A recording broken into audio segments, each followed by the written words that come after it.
The door opened, and the 5 men came back inside. One of them walked towards Silver nervously, and gave him a piece of paper marked with a black spot. I remembered the captain's fear of the black spot long before, back at the Admiral Benbow. Silver turned over the small, dark piece of paper and then said, "Well, what does it say?" Deposed, "Well, I'm still your captain until you tell me why you're unhappy," and I reply, "After that, we'll see." "Well, first," replied one of the men, called George Merry, "you've made a mess of this voyage. Second, you let the enemy out of here for nothing. Why did they want out? I don't know, but I know that's what they wanted.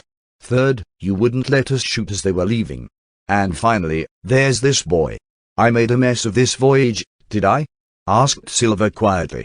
"You all know that I didn't want to attack them until the treasure had been found and we were on our way back to England. If you'd listened to me, we'd all still be on the Hispaniola. Every one of us would be alive and there'd be food and drink and treasure on board.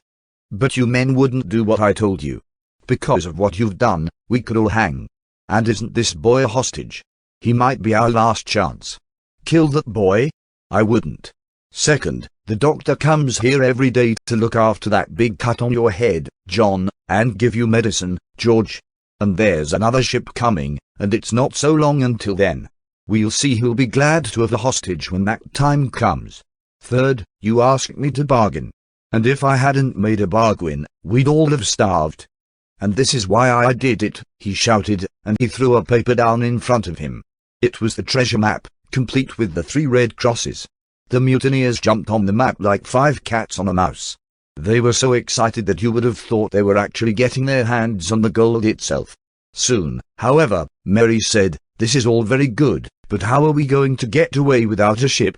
"You and the other men lost us the ship," said Silver angrily, "and I got us the treasure. Who's the better man? I've had enough. Choose yourselves another captain." "Silver!" they cried, "Silver forever!"